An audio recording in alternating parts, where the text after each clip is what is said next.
예, 인사 올립니다.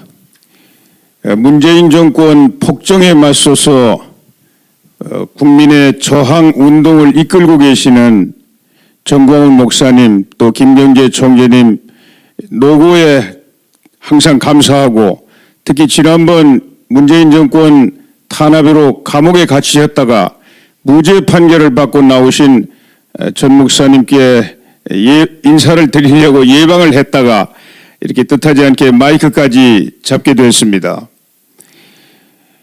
나라를 사랑하고 걱정하시는 국민 여러분, 정말 이 문재인 정권 등장하면서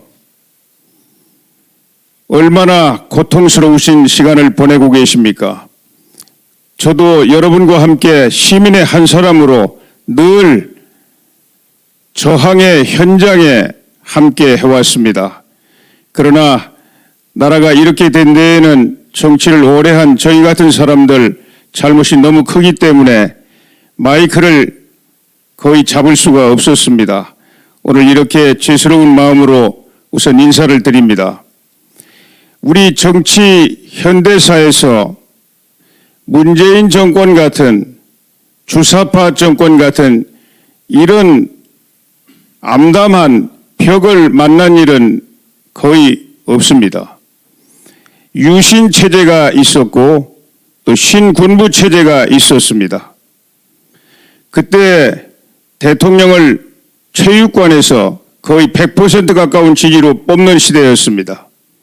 우리 국민들은 주권자로서 정권을 세울 그런 정치적 기본권이 제약되고 여러 가지 권위주의 때문에 저항을 했습니다. 그러나 그 두 체제는 대한민국의 정통성을 부정하는 체제는 아니었습니다. 우리 한반도에 우리 민족을 대표하는 나라, 대한민국 하나밖에 없습니다. 이것이 우리 헌법입니다. 그 유신체제나 신군부체제도 대한민국의 이 정통성을 존중하고 그 범위 안에 있었습니다. 다만 권위주의 그리고 국민의 정권 선택권을 제약하는 이런 체제였기 때문에 국민의 저항을 받았습니다.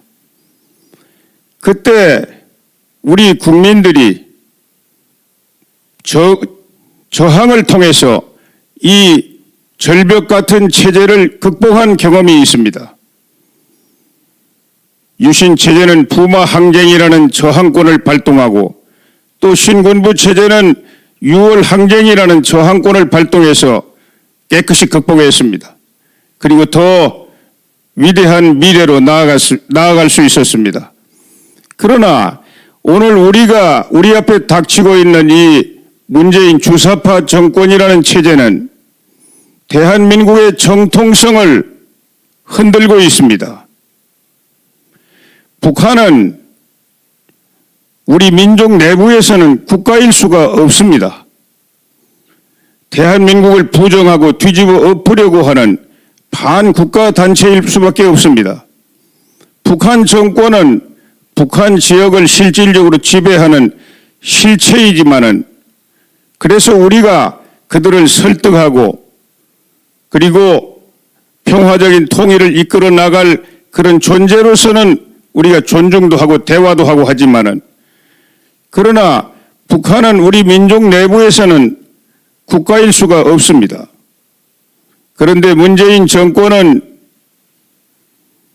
북한 동포가 아니라 북한 체제에 대해서 끊임없이 오히려 그 정통성을 인정하고 있는 것 같은 그런 일을 저지르고 있습니다. 바로 얼마 전에 정의용을 외교부 장관에 임명했습니다. 정의용이가 국회 청문회에서 뭐라고 했느냐? 자기는 아직도 북한의 김정은이가 핵을 포기할 의지가 있고 또 이를 실천할 것으로 본다 이렇게 말했습니다. 국민 여러분, 정의용이가 국가안보실장으로 있을 때 저 북한에 3명이 특사로 간 일이 있습니다. 그때 가서 김정은을 만나고 돌아와 가지고 우리 국민들을 어떻게 속였습니까? 김정은이가 비핵화 의지가 확고하다 이렇게 거짓말을 했습니다. 그리고 저 백악관에 가서 트럼프 대통령한테까지 똑같은 거짓말을 했습니다. 여기에 속았는지 또 속은 척을 했는지 잘 모르지만은 트럼프가 그러면은 당신들이 내가 북한의 김정은과 만나서 위북 정상회담을 하겠다고 발표를 해라.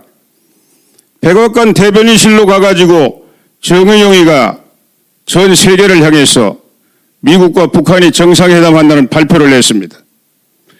아니 미국 대통령이 북한 김정은을 만나는 회담을 왜 한국의 정의용이가 발표해야 합니까? 그 발표 현장에는 미국 대변인실에 그 어느 누구도 없었다고 합니다.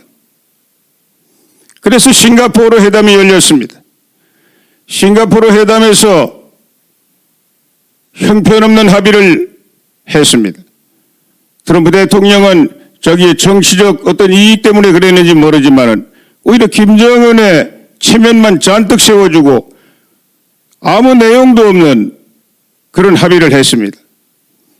그 뒤에 이어진 하노이 회담에서 미국이 정신을 차리고 실질적인 문제로 접근하자 회담이 깨져버리고 말았습니다. 그래서 북한의 비핵화 의지가 허구라는 게 만천하에 밝혀졌습니다. 그 뒤에 북한이 핵무장을 더 확고하게 하고 그리고 얼마 전에는 평양의 군중대회에서 김정은이가 전 세계 사람들 보란 듯이 핵무장을 공포하고 그리고 전술 핵무기 개발을 공개적으로 명령했습니다. 전술 핵무기라는 것은 가까운 적에게 발사하기 위한 무기 체제입니다. 그 목표는 대한민국 아니면 어디가 있겠습니까? 대한민국을 향해서 전술 핵무기 개발을 공개적으로 명령까지 했는데 이 마당에 정의용이가 국회에서 뻔뻔하게 우리 국민들에게 아직도 김정은이가 비핵화 의지가 확고하고 실천할 것이다 이렇게 이야기했습니다. 그뿐만이 아닙니다. 작년인가 재작년인가 북한 젊은이 2명이 목선을 타고 탈북을 해가지고 동해안으로 들어왔습니다. 우리 국민들은 그때 잘 알지도 못했습니다. 그런데 그 다음날 이 2 젊은이를 안대를 씌워가지고 자기가 어디로 가는지도 끌려가는지도 모르게 판문점으로 끌려가서 북한에 넘겨졌습니다. 그 문제에 관해서 엊그제 정의용이가 국회에서 뭐라고 했느냐. 그 2 청년은 많은 사람을 살해한 흉악범이기 때문에 우리 국민으로 인정할 수 없었고 그래서 바로 북한으로 돌려보냈다 이렇게 이야기했습니다. 그 2 청년이 많은 사람을 잔혹하게 살해했는지 자기가 어떻게 알았습니까? 그 2 청년이 뭐라고 이야기했습니까? 아니 조사를 하는데 하룻밤 사이에 그 어마어마한 사실을 다 확인하고 북한으로 돌려보냈다는 이야기입니까? 그 청년들이 타고 온 목선은 바로 불살라서 없애버렸습니다. 살인을 했다면 살인의 결정적인 증거가 바로 그 배에 있을 것입니다. 뭐가 급해서 그 배를 순식간에 다 태워버렸나요? 어디에 쫓겨서 2 청년을 북한에 인도했나요? 북한으로 가면은 그 2 청년이 어떻게 되겠습니까? 외국인도 아니고 북한 동포는 헌법상 우리 국민입니다. 그 2 청년이 자유를 찾아서 우리로 왔을 때 그 청년이 과연 어떤 일을 저질렀는지 만일 살인을 했다 하더라도 철저한 조사를 통해서 확인이 된 다음에 판단을 해도 늦지 않을 것입니다.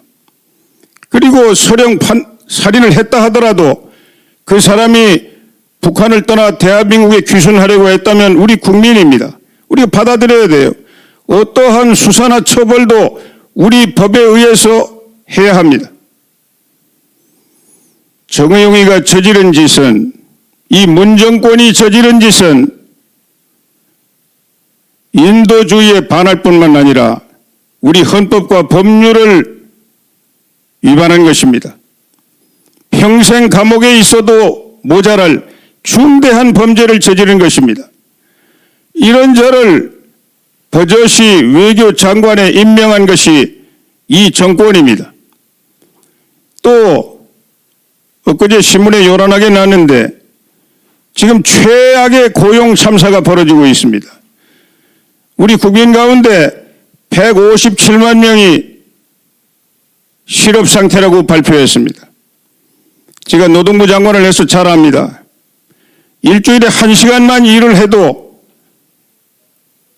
실업 통계 조사할 때 실업자로 보지 않습니다. 또 취업을 준비하거나 아예 취업을 하려고 해도 취업이 안 될 것 같기 때문에 취업을 포기한 사람들은 조사에 들어가지 않습니다.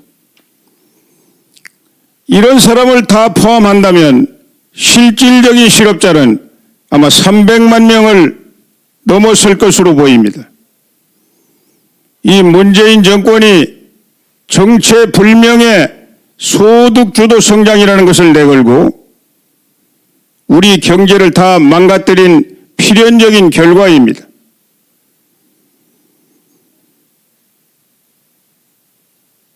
민주노총이 입만 열면 이야기하는 최저임금을 저 10,000원 이상으로 올려라. 또 비정규직을 다 정규직으로 전환해라. 이것이 민주노총이 늘 슬로건으로 내걸었던 명제입니다. 문재인 정권은 다짜고짜 그대로 실천해버렸습니다. 그 결과 노동시장이 엉망이 돼버렸어요. 우리 영세기업, 중소기업 고용을 다 막을 수밖에 없었습니다. 많은 중소영세기업들이 사라졌습니다. 거기에다가 반기업적인 악법을 계속 만들어냈습니다. 또 우리 기업 경영자들 범죄시 했습니다. 삼성의 이재용 또 감옥에 집어넣었습니다. 그거 얼마나 잘못했는지 모르지만 또 잘못이 있으면 법적 조치를 당해야 되겠지만 감옥에 갔다 온 지 얼마 되지도 않습니다. 세계 최강의 전자산업을 이끌고 있는 이재용 회장은 지금 세계를 누비면서 삼성의 발전을 위해 더 애를 써도 모자랄 판에 감옥에 갇혔습니다. 이재용을 감옥에 가둔 것이 아니라 대한민국 기업가 정신을 감옥에 가둔 것입니다. 이래서 이 대한민국을 실업천국으로 만들어 놓았습니다. 이렇게 안보와 경제를 망가뜨린 문재인 정권에 대한 국민의 저항은 정당한 것입니다. 유신체제, 신군부체제도 국민의 저항으로 극복한 것처럼 이 문재인 주사파 정권 빠른 시간 안에 우리 국민의 위대한 저항을 통해서 반드시 극복해야 된다고 생각합니다. 이런 저항운동을 이끌어 주시고 계시는 우리 전광훈 목사님을 비롯한 여러분들께 감사드리고 저도 시민의 한 사람으로 이 저항에 앞장설 것을 약속드립니다. 감사합니다.